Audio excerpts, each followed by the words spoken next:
शुरू होने जा रहा है समस्याओं का समाधान हमारी अदालत में विराट शाह के साथ। Thank you so much. आप सभी का हार्दिक स्वागत है आपके के शो में सवाल कीजिए जवाब पाइए हमारी अदालत में विराट शाह के साथ। दोस्तों, मेरा ये शो बनाने का सिर्फ एक ही माध्यम था कि व्हाट्सएप के माध्यम से आपको बहुत सारी गलतफहमियां, बहुत सारे गलत इंफॉर्मेशन मिलती है और उससे आप पैनिक हो जाते हो। इसलिए शो के माध्यम से ऐसे कई सवालों के खुलासे यहाँ पे मैं करने आया हूं और आज एक ऐसी शख्सियत से हम मिलने जा रहे हैं, उन्हें किसी इंट्रोडक्शन की जरूरत नहीं है, उनके नाम में ही सारा इंट्रोडक्शन आ जाता है। वो है vice president Maharashtra of BJP के MLC Shri Prasad Lad ji. Most welcome sir.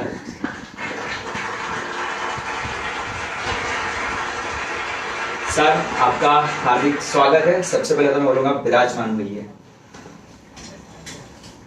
मैं अपना तहे दिल से धन्यवाद करूंगा, अपने कीमती टाइमों में से टाइम निकालकर हमारी जनता के लिए आप यहाँ पे उपस्थित हुए। सर, आपके साथ ये शो करने का सिर्फ एक ही माध्यम था कि आपको मालूम है कि मुंबई जिस दौर से गुजर रहा है, ऐसी कोरोना की महामारी से हम जूझ रहे हैं और डे बाय डे हमारी जो हालात है, और ऐसे कई सवालों के साथ हम आपसे जुड़ना चाहते हैं। ऐसे कई सवालों के खुलासे आपके माध्यम से आज हम करेंगे। तो आइए सर, शुरुआत करते हैं हमारे फेस ऑफ राउंड की पहले सवाल के साथ। सर, ये जो क्रिस्टल एम्पायर जो इतना बड़ा दिखाई दे रहा है, उसके पीछे आपकी बहुत ज्यादा मेहनत है, जो लोगों को पता नहीं है कि आप इतने सफल बिजनेसमैन कैसे बने हैं। तो मैं चाहूंगा कि आपकी ये सफलता का जो राज है, हमारे जनता यानी हमारे यंगस्टर जानना चाहते हैं अपने बेटर फ्यूचर के लिए। ये जो क्रिस्टल की सफलता का राज है, मैं हमेशा सब लोगों को यही बताता हूँ। मेरे हर बिजनेस कॉन्क्लेव हो या बच्चों को जब भी मैं एडवाइस करना चाहता हूँ, ये सारी मेहनत का नतीजा है। एक आत्मविश्वास होना चाहिए हर आदमी के ऊपर, अपने आप पर। हम क्या कर रहे हैं, आपको क्या करना है, विजन और मिशन अगर आपका क्लियर होगा तो आपको सक्सेस 100% मिलेगा। Nothing is impossible because always impossible says I am possible. Right, it is in the word. वही मुद्दे को साथ में रखकर हमने जो जुनून के साथ जो शुरू किया है, उसको तुम्हारे तत्व, तुम जो कर रहे हो वो गलत है नहीं है, इसकी सोच और जो करना है उसको टारगेटेड अगर हम लोग फोकस करेंगे तो कोई भी चीज में कभी भी आपको हार नहीं आएगी। फिर वो राजनीति हो, बिजनेस हो, एजुकेशन हो, समाज कारण हो या कोई भी चीज हो। और यही राज है क्रिस्टल का कि क्रिस्टल की अगर मैं स्टोरी आपको बताने गया तो आपको फेसबुक के ऊपर और आधा घंटे का शो ऐड करना पड़ेगा, क्योंकि बहुत ही स्ट्रगल के साथ हमने क्रिस्टल शुरू की थी। 2 लाख रुपए से शुरू की हुई कंपनी आज लगभग 76,000 एम्प्लॉय को हम लोग एम्प्लॉय कर रहे हैं। क्या बात है। 800 करोड़ के ऊपर टर्नओवर है। मल्टीपल उसमें फैकल्टीज है, integrated facility management, ground handling, chartering, central kitchen, central corporate kitchen, technical management, smart city, control room setup, सारी चीजें आज हम लोग कर रहे हैं। तो क्रिस्टल एक छोटा पौधा था जो आज एक बड़े वटवृक्ष के जैसा बना है।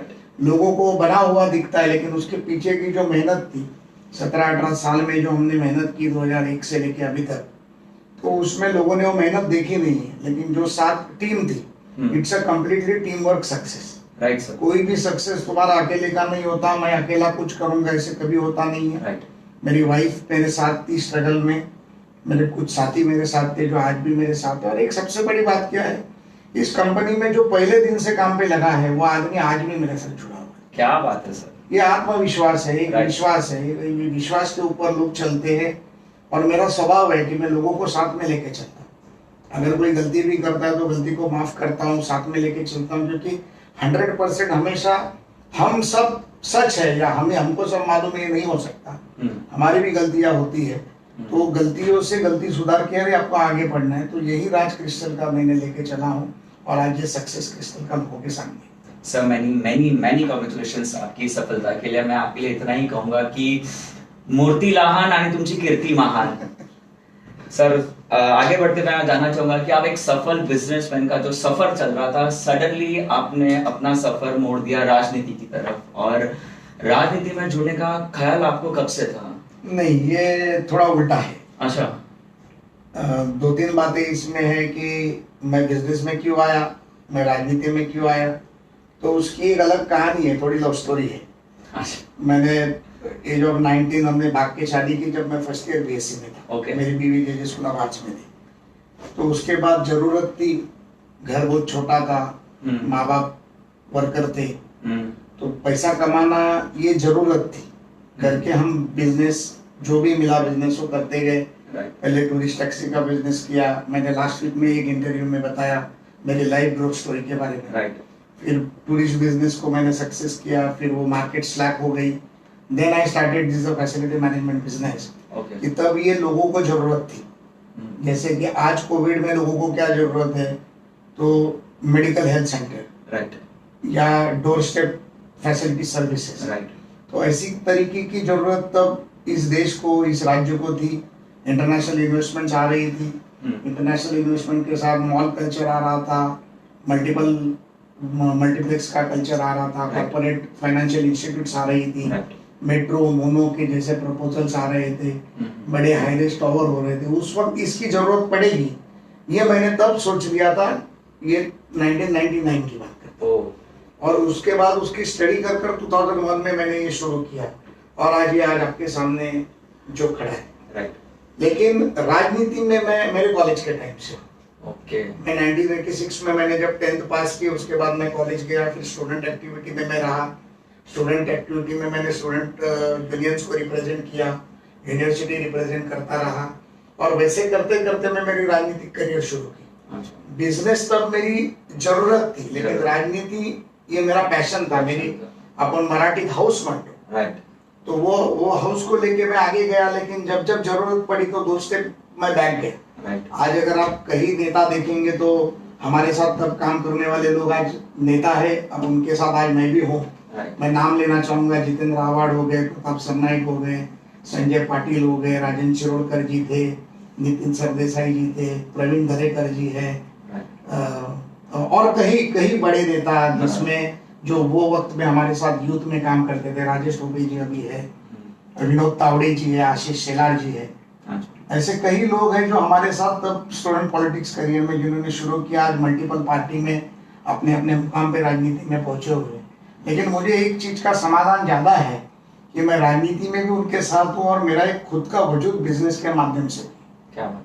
तो व्यवसाय और राजनीति को मैंने हमेशा एक रेलवे ट्रैक की तरह रखा है। जैसे कि रेलवे जब चलती है तो दोनों जो व्हील्स होते हैं, जिसको हम लोग ट्रैक बोलते हैं, ट्रैक और व्हील्स एक साथ कभी एक ही ट्रैक रोल पे नहीं आ सकते। तो वैसे मैंने वो बिजनेस और पॉलिटिक्स को अलग अलग ट्रैक पे रखा हुआ है, और उसको पैरेलली चलाता हूँ। उसमें कितना पॉलिटिकल इंटरवेंशन होना चाहिए, पॉलिटिक्स में बिजनेस का इंटरवेंशन कितना होना चाहिए, पॉलिटिक्स के प्रेशर को लेके बिजनेस में कितना प्रेशर लेना चाहिए, और बिजनेस का पैसा पॉलिटिक्स में कितना जाना चाहिए, ये सारी चीजें तय है। तो इसके लिए ये दोनों चीजों को साथ में रख के मैंने चलाया, तो कभी भी मुझे ये बात में दिक्कत आई नहीं, अभी तक तो 20 साल में कभी आई नहीं। सर, मैं आपसे जानना चाहूंगा कि राजनीति की जब शुरुआत हुई तो आप एनसीपी के जाने माने महाराष्ट्र के आइकॉन थे। ऑल ऑफ द सडन आपने अपना सफर मोड़ा बीजेपी की तरफ, और बीजेपी की सरकार आपने ज्वाइन की, क्यों? नहीं, पहले से ये बहुत कम लोगों को मालूम है कि मेरे करियर में मैं भारतीय जनता पार्टी का पहले कार्यकर्ता था। मैं प्रमोद महाजन जी के साथ मैंने जो मेरे पॉलिटिकल लेसन जो लिए वो प्रमोद जी के आशीर्वाद से लिए हुए हैं। आज भी प्रमोद जी के वक्त के जितने जुने लोग हैं उनको मालूम है, उनकी लोकसभा के 2 चुनाव में उन्होंने मुझे अपॉर्चुनिटी दी, कैसे बात करते हैं, कैसे लोगों को मिलते हैं, क्या करना चाहिए, कैसे एक आध इंडस्ट्रियलिस्ट से बात करनी चाहिए, कार्यकर्ताओं के साथ कैसे तुम्हारा कॉन्वर्सेशन या तुम्हारे रिलेशनशिप होने चाहिए, कौन से बुक पढ़नी चाहिए ताकि तुमको राजनीति मालूम पड़े। ये सारी चीजें हमने प्रमोद जी के माध्यम से सीखी। फिर जब 1999 में जब ये राष्ट्रवादी कांग्रेस की जब स्थापना हुई, तब प्रमोद जी के और पवार साहब के रिलेशन काफी गहरे और अच्छे थे, और तब वहां पे एक अपॉर्चुनिटी दिखाई दी तो मैं राष्ट्रवादी के साथ चला गया, और राष्ट्रवादी में भी बहुत प्यार मिला।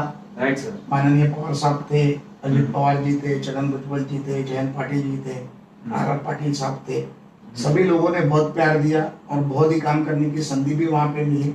लेकिन जो अंदर जो एक हिंदुत्व का जो भाव था, राइट, या एक सेवा का जो भाव था, वो भारतीय जनता पार्टी में हमको दिखाई दे रहा था। और जब मैं राष्ट्रवादी कांग्रेस के अलग अलग पदों पे रहा, मैं सिद्धिविनायक मंदिर जैसे बड़े मंदिर का ट्रस्टी रहा, म्हाडा के जैसे महामंडल का मैं अध्यक्ष रहा, ये जिसको राजनीति में बहुत बड़ा पद माना जाता है। अगर तुम आमदार और मंत्री नहीं हो तो म्हाडा के अध्यक्ष या सिडको के अध्यक्ष होते हो तो बहुत बड़ा पद माना जाता है। मेरे ऊपर पवार साहब ने उतने तक विश्वास भी दिखाया और वो भी मैं रहा।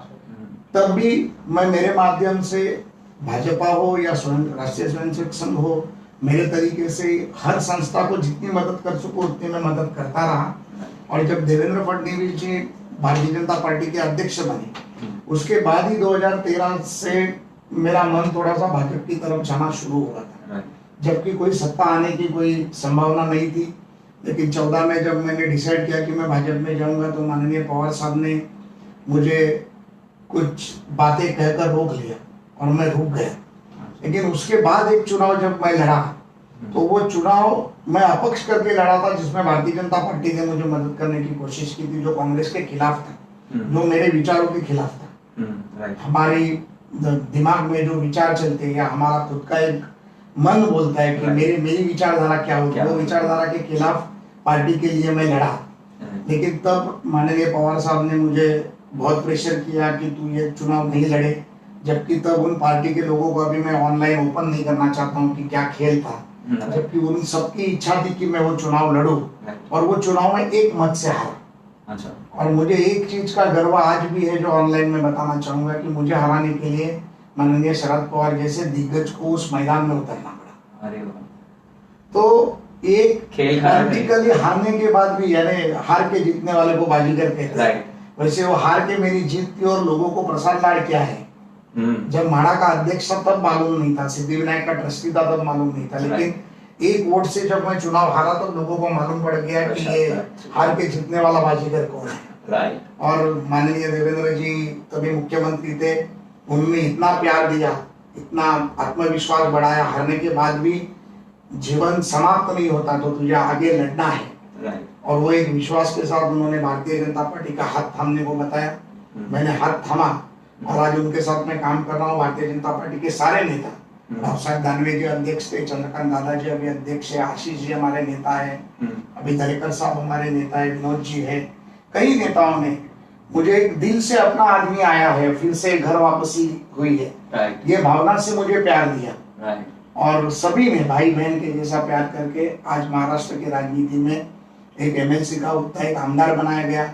महाराष्ट्र भाजपा का उपाध्यक्ष मैं फिर से चुना गया, जबकि लोगों में वो भी काफी चर्चा थी कि फिर से चुन के आने वालों में मैं एक था। पार्टी ने वो विश्वास दिखाया।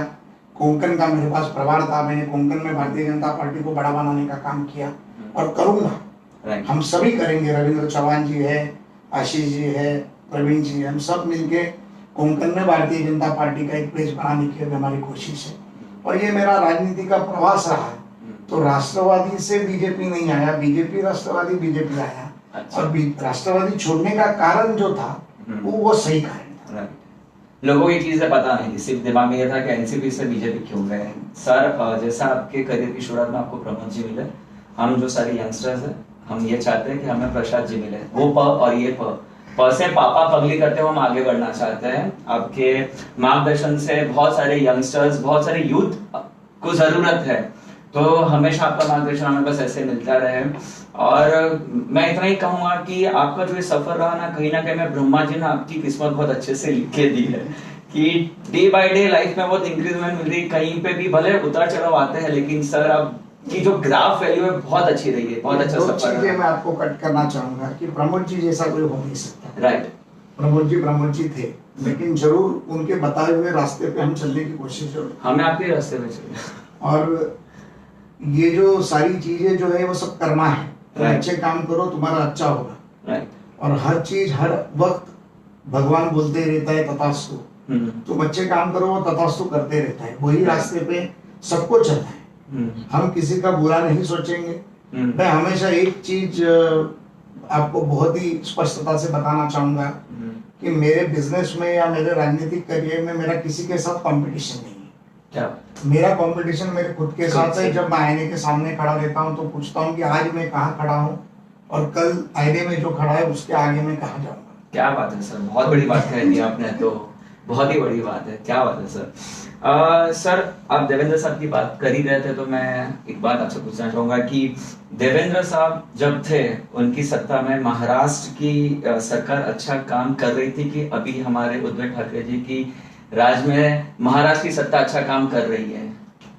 देखिए, अभी मैं जो भी बोलूंगा तो मैं भारतीय जनता पार्टी का नेता होने के नाते या कार्यकर्ता होने के नाते उसको लोग गलत ही लेंगे। राइट लेकिन देवेंद्र जी ने जो काम किया वो पूरे महाराष्ट्र ने नहीं, पूरे देश ने सराहा है। राइट। आज भी उद्धव जी तभी हमारे साथ थे, हमारे साथी थे, उनके आशीर्वाद से तब हम काम कर रहे थे। आज वो हमारे खिलाफ बैठे हुए हैं, कई बुरे लोगों का साथ उनको मिला हुआ है। राइट। क्या होता है, हम मराठी में हम लोग कहते हैं कि संगत संगतीला बिगड़वते। राइट। वैसे उद्धव जी तो बहुत अच्छे हैं लेकिन संगत बुरी है। संग जैसा रंग। हाँ, संग जैसा रंग। राइट। तो और कोविड आया, उन्होंने कभी ये इसी तरह का एडमिनिस्ट्रेटिव काम, प्रशासकीय अनुभव उनको नहीं था। जो लोग साथ में थे वो राजनीति कर रहे, वो उनका नुकसान कैसे होगा वो देखा जा रहा है। जब देवेंद्र जी उनको बताने की कोशिश कर रहे हैं कि आपको ये करना है तो उनको ऐसे लग रहा है कि विरोधी पक्ष नेता है करके बताने की कोशिश कर रहे हैं। कल ही उन्होंने विरोधी पक्ष नेता के सारे अधिकार छीन के लिए गए। तो ये जो सारी चीजें हैं राजनीति में, कई बार एक राजनीति छोड़ के राजनीति करनी पड़ती है। कई बार समाज के लिए, राज्य के लिए, लोगों के हितों के लिए सबको एक साथ मिलकर आने की कोशिश करनी पड़ती है। जो मैं पिछले 5 महीने से, कोविड में 4 महीने से मैं बताने की कोशिश कर रहा हूँ कि एक समिति गठित की जाए। राइट।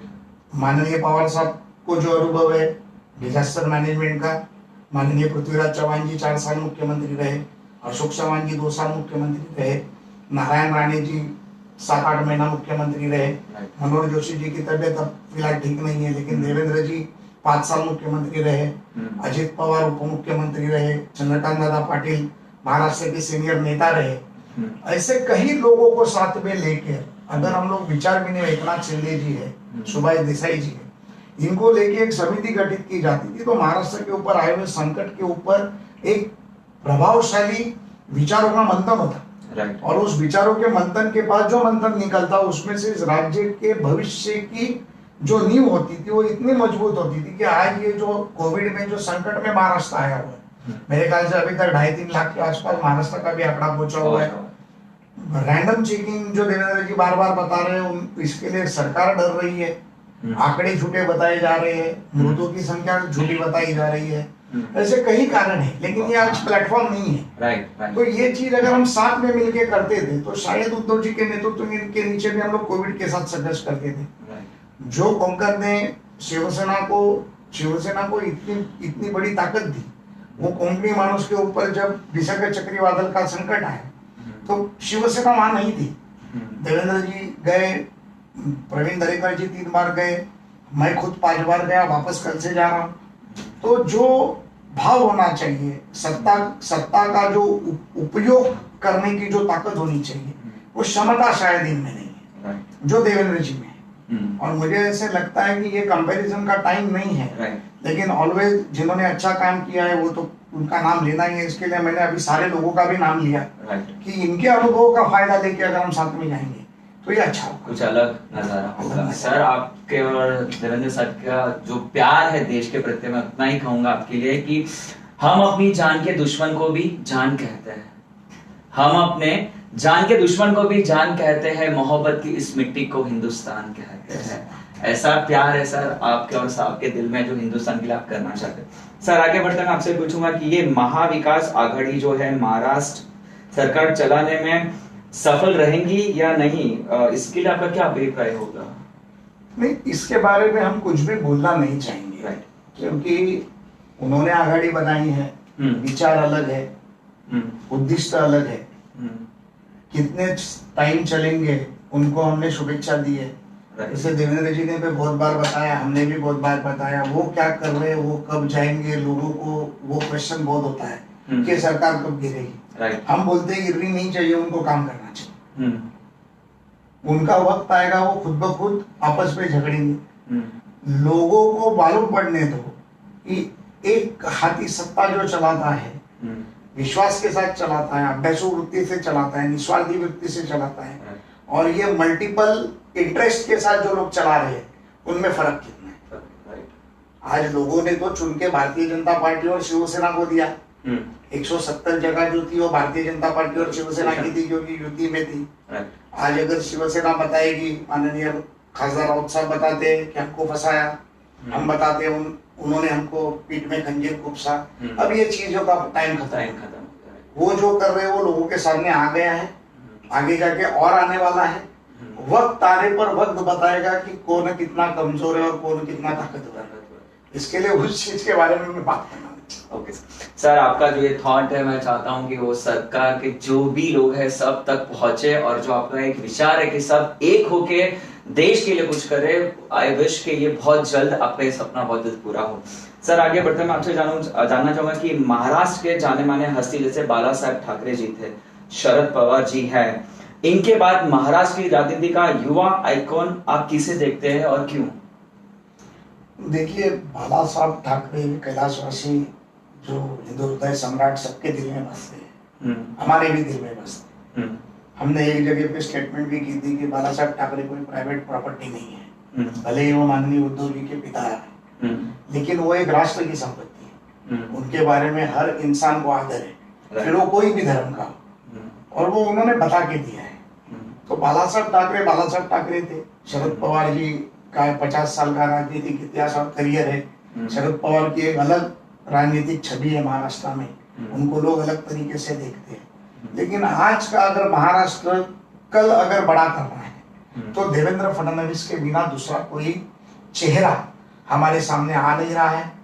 हम जहाँ पे पहले उद्धव ठाकरे को एक नेतृत्व के माध्यम से देख रहे थे, अदर लीडर्स भी बहुत सारे लीडर्स उसमें हैं, जयंत पाटिल जी है, अजित पवार जी है, काफी लीडर्स कांग्रेस में भी है।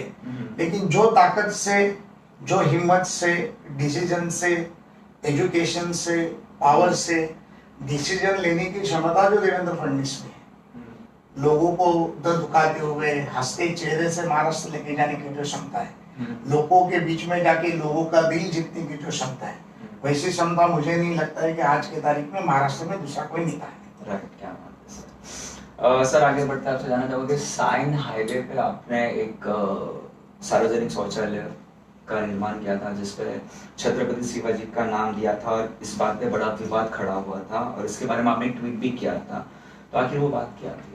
ऐसे है कि वो स्ट्रक्चर अगर आप देखोगे तो वो दो डिफरेंट स्ट्रक्चर है। एक स्ट्रक्चर है सार्वजनिक शौचालय। शौचालय बनाने का कारण ये था कि अगर आप मिट्टी से निकलोगे तो घाटकों पर तक जहाँ पे एक भी शौचालय नहीं है। एक आमदार होने के नाते आमदार नीति से हमें कुछ ना कुछ समाज सेवा करने का मौका मिलता है, सरकार उसमें मदद भी करती है।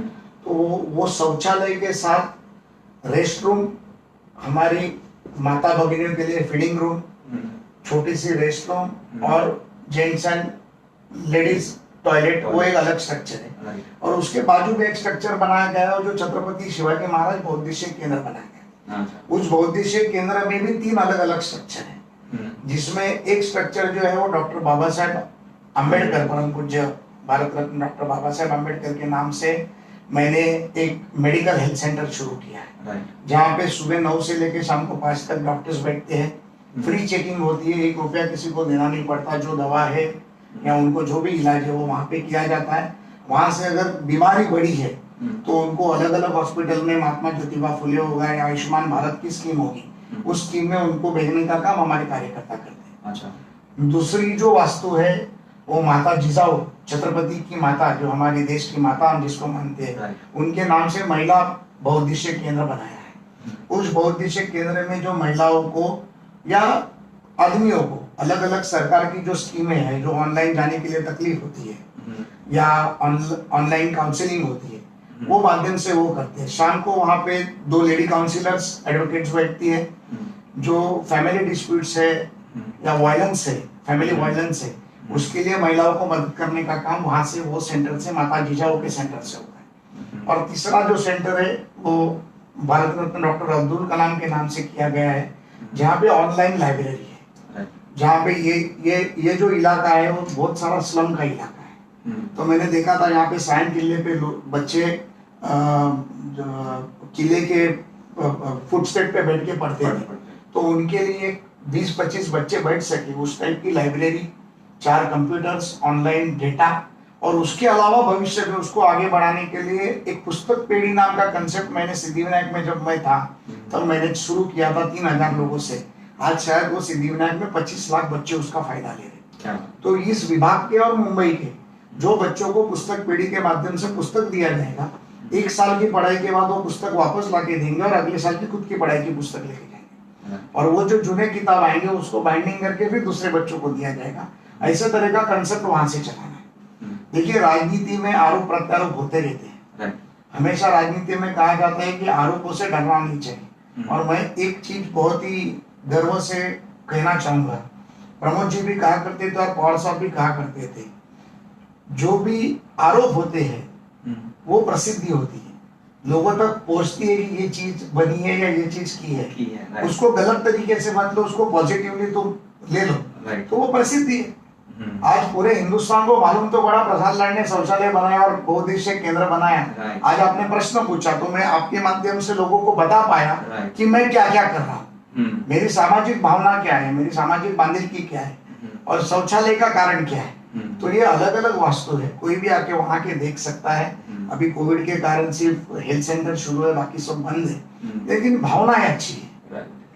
जो भी दर्शक मित्र हमारे साथ जुड़े हैं, आई विश के इस बात को लेकर आपको जो भी कंफ्यूजन था, एक गलत फहमी थी, वो आपको उसको जवाब मिल गया होगा कि जिस तरह से आपने ये क्यों, क्या इसके पीछे का क्या कारण था, दोनों चीज अलग है।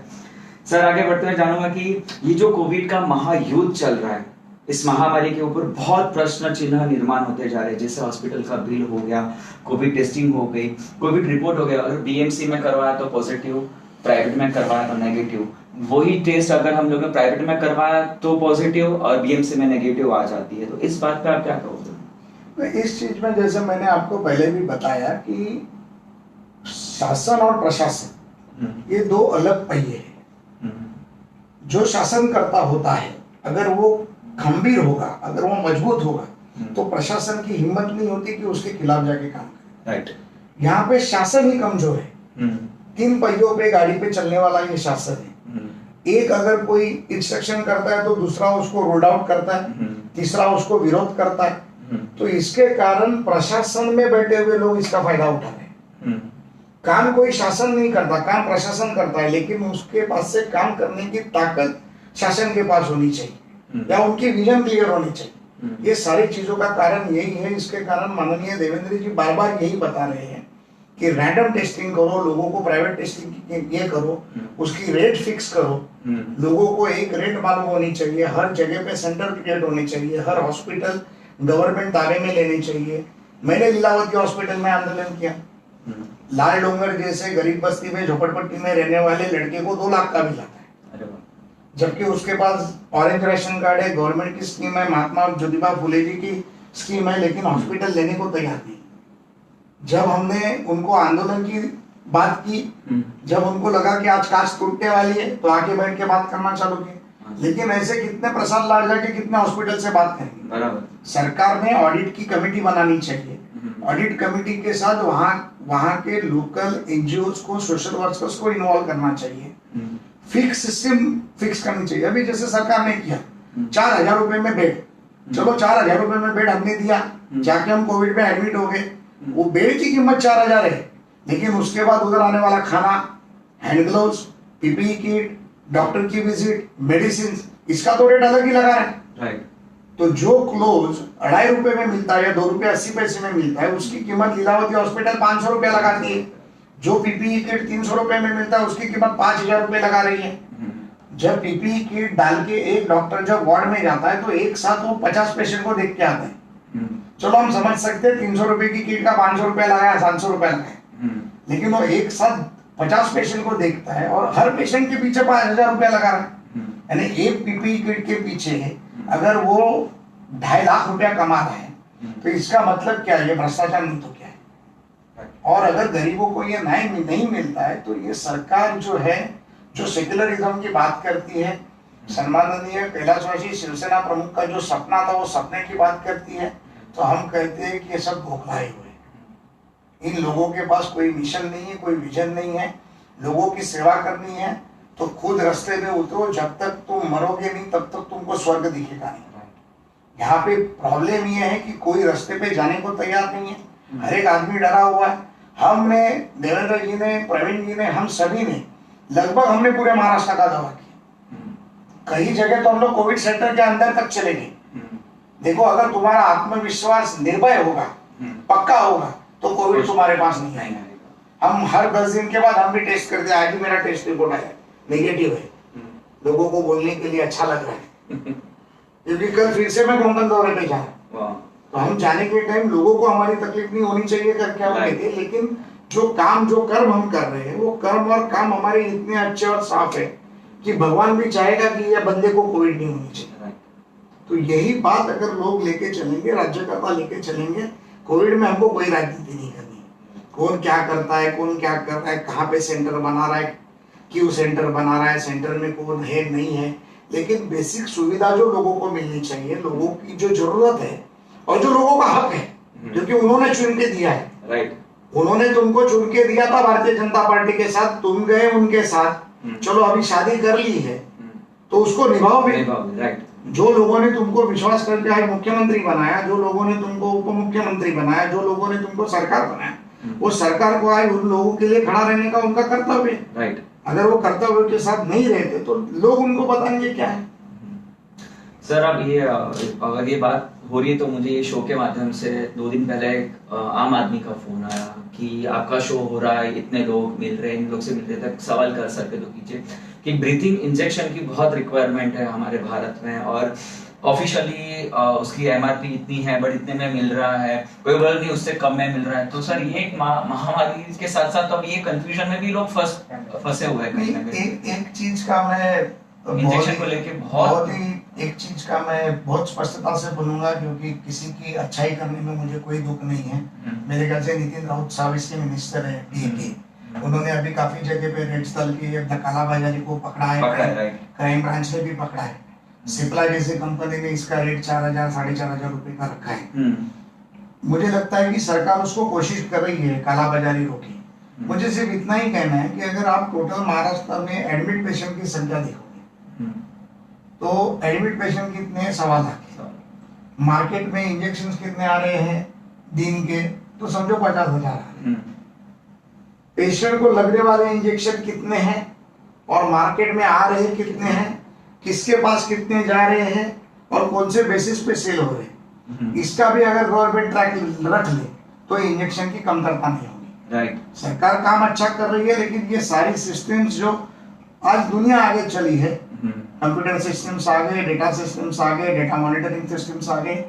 फैक्ट्री से माल निकलने के बाद, फार्मास्यूटिकल फैक्ट्री से निकलने के बाद कौन से डिस्ट्रीब्यूटर के पास जाता है, कौन सा डिस्ट्रीब्यूटर कौन से रिटेलर को देता है, रिटेलर किसको बेचता है, क्योंकि वहां पे आधार कार्ड, डॉक्टर का सर्टिफिकेट कंपल्शन है।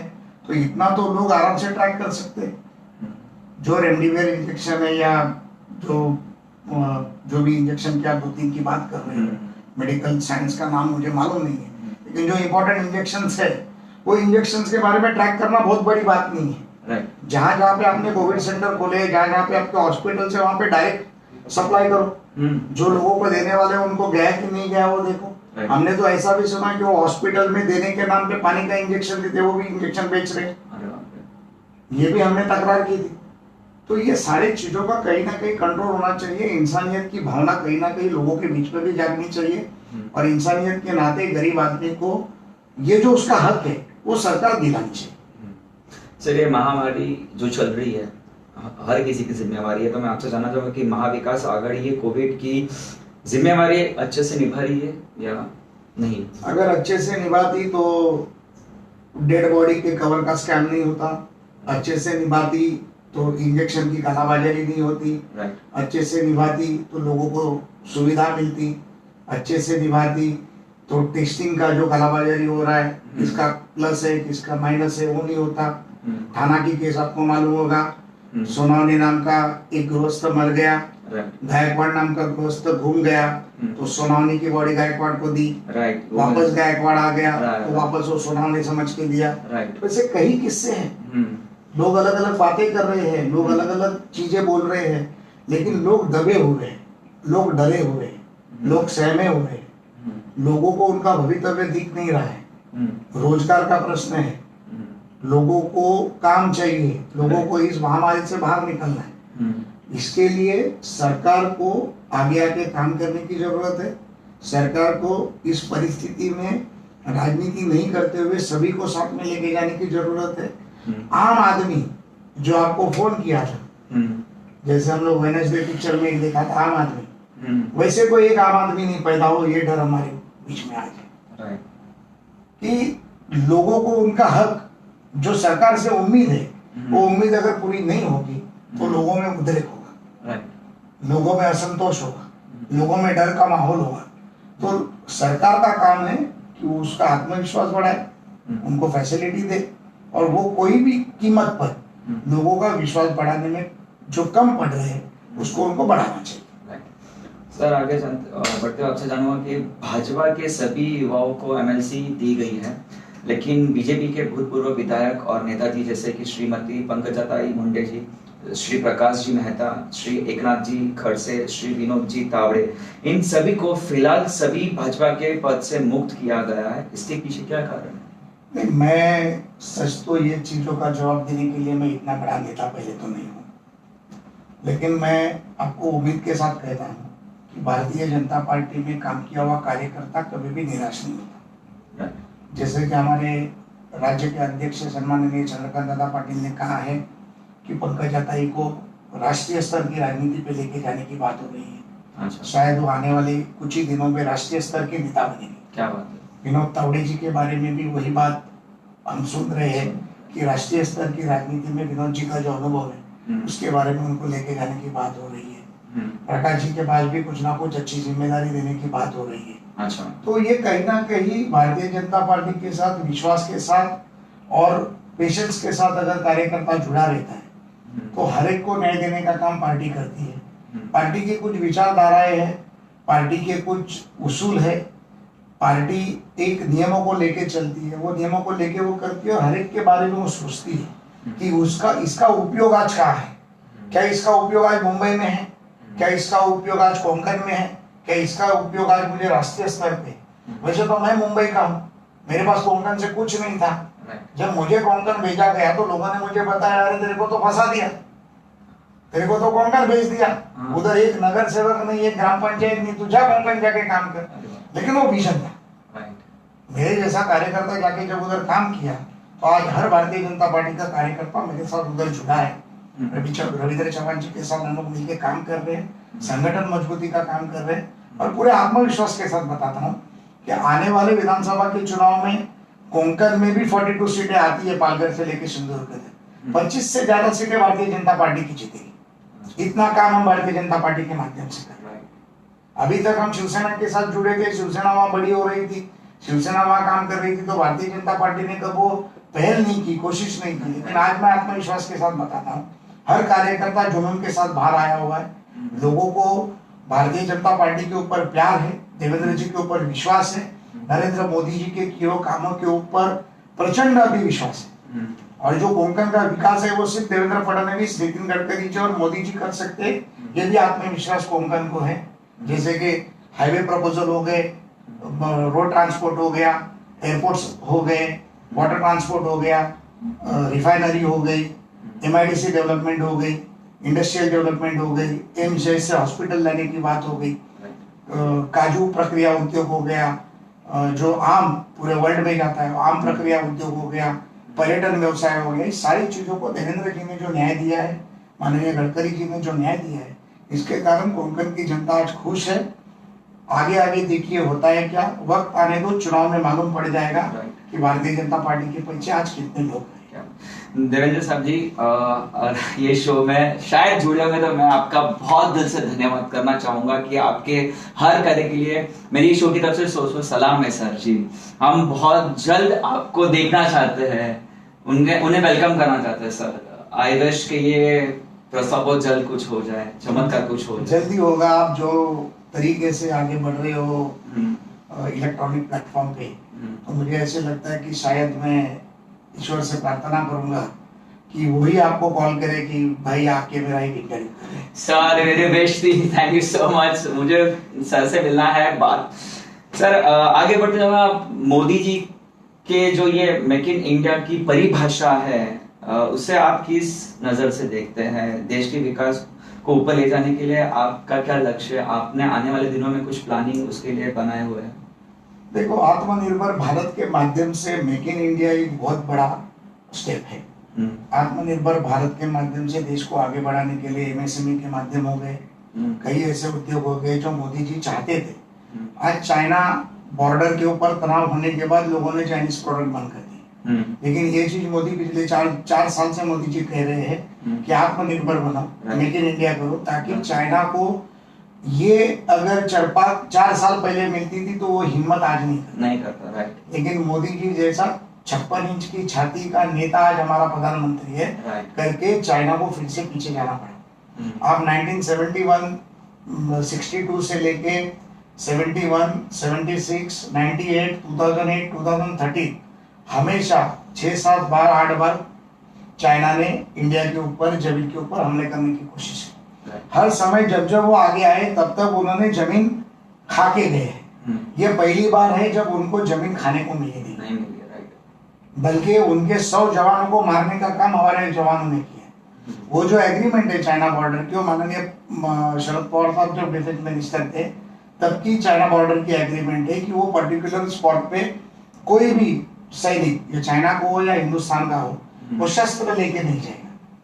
लेकिन चाइना ने जो तरीके की काठिया लाठियां वापरी जो शस्त्रों की जैसे थी, जिसके कारण उन्होंने हमला किया, लेकिन हमारे जवानों को मैं सैल्यूट करता हूं कि उन्होंने अंदर घुस के उनके भी 100 जवानों को मारने का, हमारे शहीद जवान हुए उनके लिए विनम्र अभिवादन है, लेकिन हमारे देश के जवान भी कोई कम नहीं है। तो ये मेक इन इंडिया के माध्यम से जो मोदी जी का सपना था, जो अगर हम पूरा करने जाएंगे तो देश निर्भर होगा, आत्मनिर्भर होगा और देश एक अगले मकाम पे जाएगा।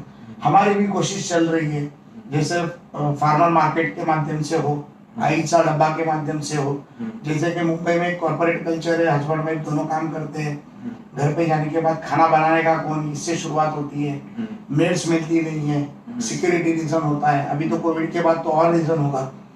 तो इसमें आईसा डब्बा नाम का मैंने कंसेप्ट बनाया, जिसमें मेरी जो महिला है, मेरी जो भगिनी है, जो महिला बचत गट चलाती है, उनके लिए है वो, जो माध्यम से वो खाना बनाती है। जैसे हम लोग सभी जानते हैं कि आई ये सबके लिए बहुत बड़ा बात होती है। आज मेरे फेसबुक के ऊपर आपने एक पोस्ट देखी होगी, आज मेरी माता की ये मृत्यु आज दिन है, तो मैंने बहुत ही अच्छी कविता भी उसमें डाली। तो माता के आगे कुछ नहीं होता, क्योंकि वही हमको सबसे ज्यादा जानती है। और वो माता जब खाना बनाती है तो कोई भी उसको खा लेता है, फिर उसमें नमक कम है, नहीं है, ज्यादा है, उसको उससे कोई लेना देना नहीं, मेरी माँ का खाना है। तो वो कंसेप्ट मैंने लाया आईसा डब्बा। तो एक माँ का बनाया हुआ ममता का खाना तुम्हारे घर पहुंच जाएगा, जिसके कारण जो मेरी बहनें, मेरी माता है, जो जिनके पास काम नहीं था उनको काम मिलना चाहिए, वैसा कंसेप्ट लाया जो मोदी जी का और देवेंद्र जी का सपना था। Direct farmer direct to the market, वो माध्यम से शेतकरी आठवडी बाजार के माध्यम से मैंने मार्केट शुरू की। मुंबई में 13 जगह पे मार्केट चल रहा है, लगभग 50 गाड़ियां हमारी पूरे मुंबई में चलती है, जिसको हम लोग ने नमो बेरोजगार योजना करके चलाया। नमो मतलब नरेंद्र मोदी, बेरोजगार को रोजगार देने का काम हमने किया। उस माध्यम से 80 से 100 करोड़ का टर्नओवर हर साल का हर फार्मर, यानी सब फार्मर मिलकर कर रहे हैं। अलग अलग एरिया से फार्मर मुंबई में आते हैं, माल बेचते हैं, वापस जाते हैं, दूसरे फार्मर की टीम नेक्स्ट डे आती है, वो माल बेचती है, वापस जाती है। इस माध्यम से क्या हुआ, फार्मर को उसकी कीमत मिली, फार्मरों के बच्चों को काम मिल गया, ट्रांसपोर्टर्स को काम मिल गया, यहाँ के बेरोजगार युवकों को काम मिल गया, लोगों को अच्छी बाजी, ताजी बाजी, फार्म की बाजी मिलना शुरू हो गई।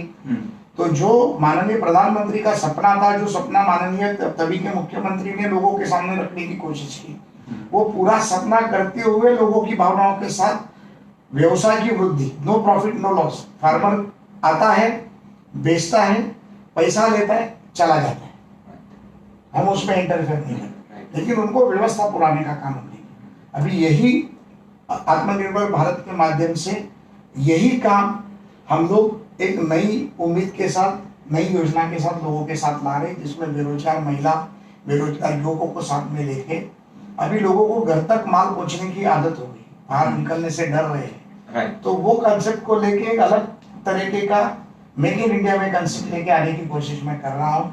शायद जल्दी वो लोगों तक आएगा। के बाजार के नाम से मैंने उसको लॉन्च किया है। ओके। और वो भी कंज्यूमर कोऑपरेटिव क्रेडिट सोसाइटी के माध्यम से होगा। तो उसमें कोई प्रॉफिट का सवाल नहीं होगा, लेकिन लोगों तक अच्छा धान, अच्छी भाजी, अच्छे फूड्स पहुंचे, ये कोशिश होगी। और मुझे ऐसे लगता है कि मैं जो सोचता हूँ वो मैं करता हूँ, मैंने पहले भी बताया।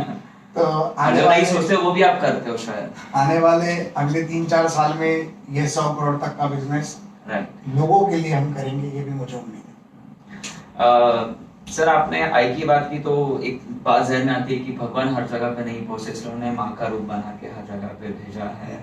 आज वो माँ के आशीर्वाद आपके साथ है।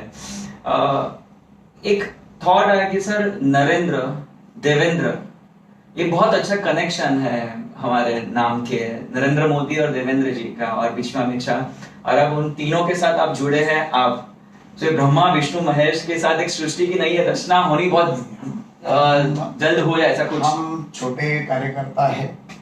नरेंद्र मोदी जी बहुत उनके महान कष्ट है, उन्होंने स्वयं सेवक के माध्यम से काम किया है। देश के प्रति उनके बहुत योगदान है।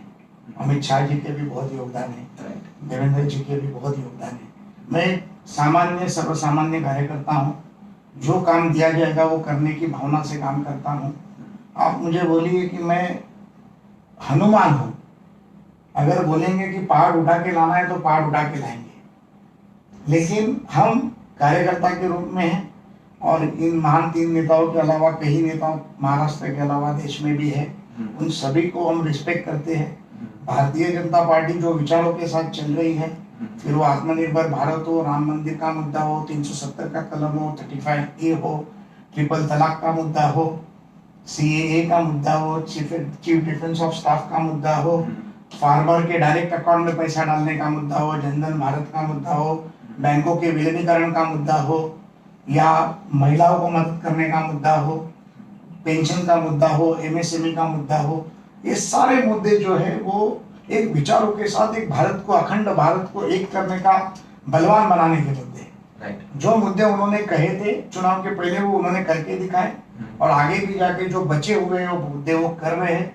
राम जन्मभूमि कैसा मुद्दा जो लोगों का सपना था, प्रभु रामचंद्र हमारे सबके आइकॉन है, और राम मंदिर का मुद्दा भी माननीय मोदी जी ने आज पूर्णत्व के पास 5 तारीख को वो जा रहा है, इसकी भी हमें खुशी है। और प्रभु रामचंद्र के दिए हुए रास्ते पर भारत का ही नहीं तो पूरे वर्ल्ड के लोग चलेंगे, ये मुझे आत्मविश्वास है। और एक कार्यकर्ता के नाते उनके साथ ऐसे ही जुड़ा रहूंगा, ये मैं प्रभु रामचंद्र से प्रार्थना करता हूँ।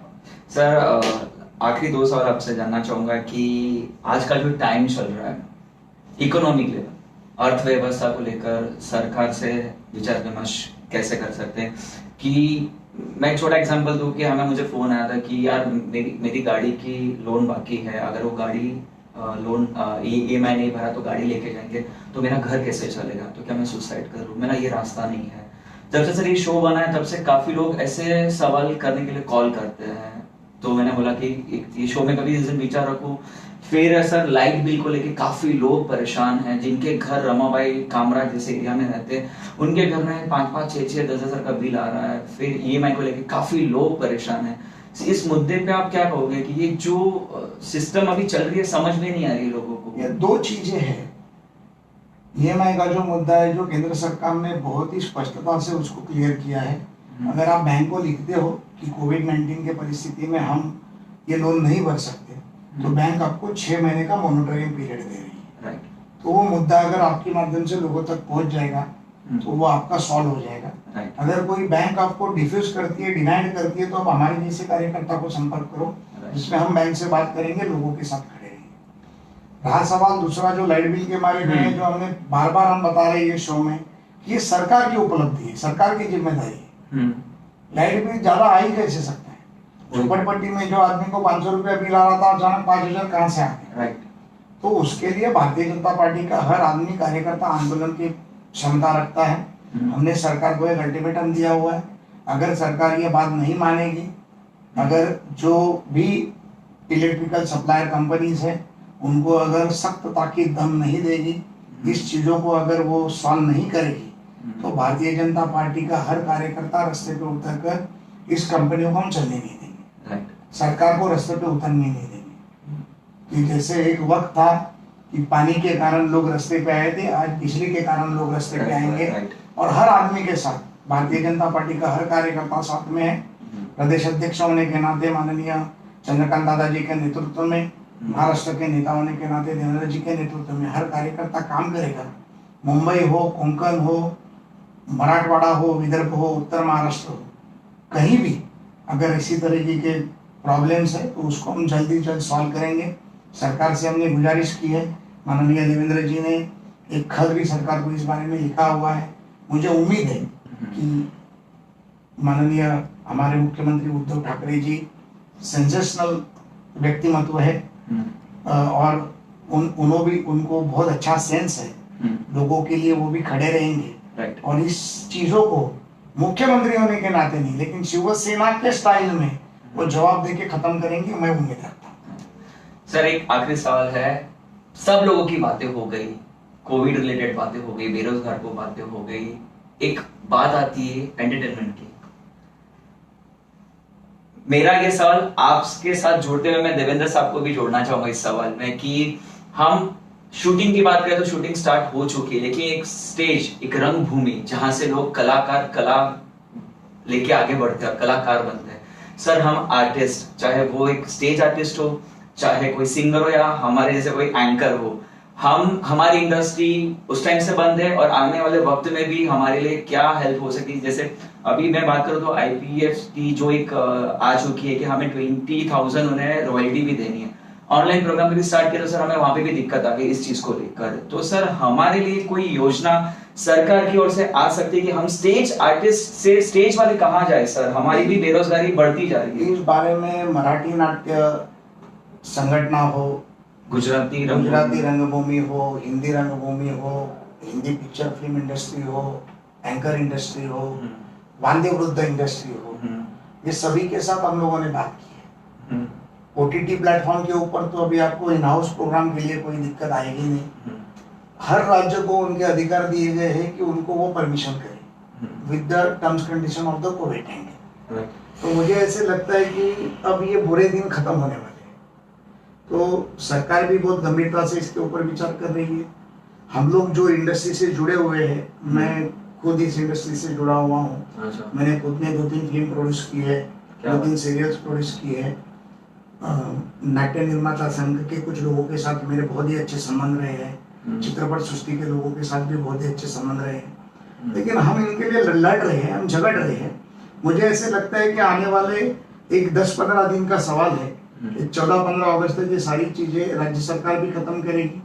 जैसे कि मैंने नाविक समाज के लिए जो बाल काटते हैं उनके लिए एक आंदोलन किया था और उसका मेरा ट्वीट काफी फेमस हो गया था कि मैंने मुख्यमंत्री जी को पूछा था कि आप बाल कहाँ काटते हो, कि जब भी फेसबुक लाइव आते हो तो बोले से टाप टीप आते हो।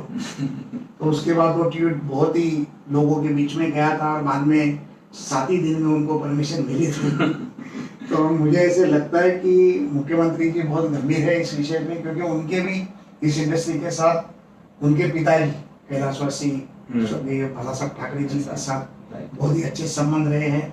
मुझे ऐसा लगता है उद्धव जी के भी काफी अच्छे संबंध इन सभी फैमिली के साथ, ठाकरे फैमिली के साथ सभी इंडस्ट्री के अच्छे संबंध है और लगता है जल्दी ये प्रॉब्लम सॉल्व हो जाएगा। सर तो एक आशा कर सकते हैं हमारी नवरात्रि होगी इस साल।